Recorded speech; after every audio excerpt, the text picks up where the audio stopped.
welcome all you gregariously gifted goal line gladiators out there in fantasy land. It's time for Bucks Bombs, where we will uncover and discover those players that have the potential to be studs or duds, chumps or champs, heroes or zeros. So let's get right to it. Monday Warrior, Cowboys pride, to Cooper Rush have huge upside. Ba-bum-ba-bum, ba-bum-ba-bum, ba-bum-ba-bum, ba-bum-ba-bum. Though he wants to represent, will he outplay Carson Wentz? A passer rating that's on the ascent, a 99.5%. Banana, I quiver. Do I ever? Yes, that's the Bucks Bomb spin on this iconic tune by Canadian powerhouse rock band Rush. But I want to talk Cooper Rush. And the question posed to you is, will you quiver if you decide to fire him up to face the Cowboys' rival, the 2-0? Can't believe I'm saying that. The 2-0 New York Football Giants at East Rutherford, New Jersey at MetLife Stadium on Monday Night Football. Dak Prescott could return within the next 2 to 3 weeks, but until then, it's the Cooper Rush Show, who led the Cowboys to a 20-17 nail-biter over the Cincinnati Bengals. Wow, talk about Super Bowl slump. I can relate.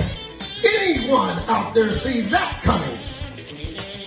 Anywho, he was productive against a talented Bengals defense, completing 61.3% of his passes and going for 235 and 2. Count them, 2 touchdowns. This week, he faces a New York Giants team that has given up 16.3 fantasy points per game to quarterbacks this season and 266 yards passing and a pair of touchdowns to Ryan Tannehill in week 1. Wow. So, as my brilliant Rush rendition about Cooper Rush suggests, could he possibly be your Monday Warrior Cowboys pride? Could Cooper Rush have huge upside?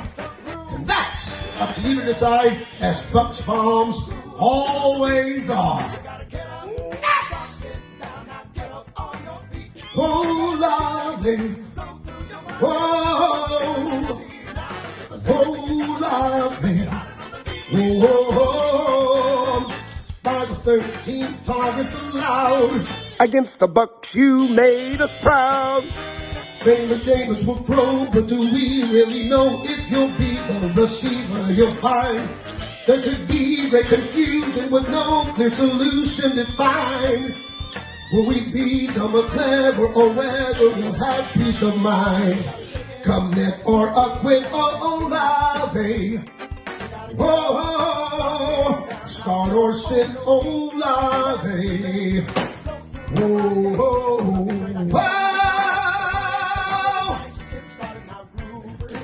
a talented rookie, first-round pick for the New Orleans Saints, reeled in 4 receptions on a whopping 13 targets for 60 yards last week and a 20-10 loss to the Brady Bucks. The Brady Bucks. How many ways can we hate the Brady Bucks? Fantasy football games all across the globe. This could be Olave's breakout week as the Saints square off against the Carolina Panthers at home.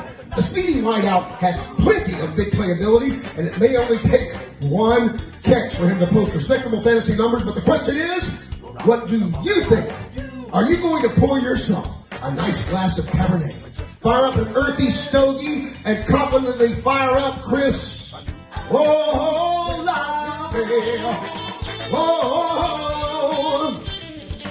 Olave, the choice is yours. And there you have it, friends.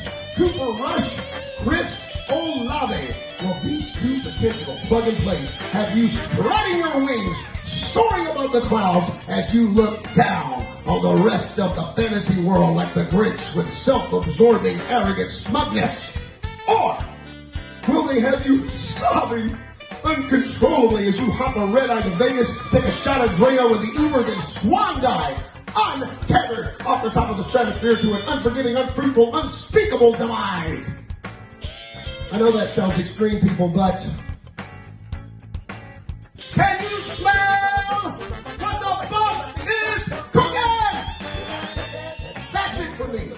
That's it for me.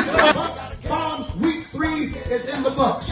Have a great week in Fantasyland, you freaks. And line up your leagues as only the intelligent, informed growers of the STFU Stretching the Field Ultimate Fantasy Football Podcast can. How can we do that, Buck? Well, I'm glad you asked. Subscribe to our YouTube channel, visit us on Facebook, check us out by going to BramptonPodcastNetwork.com, and other formats coming very, very soon. Let's leave you with a thought. And now it's time for the Bucks Bombs quote of the day. Friends, as the great Vince Lombardi once said, if it doesn't matter who wins or loses, then why do they keep score?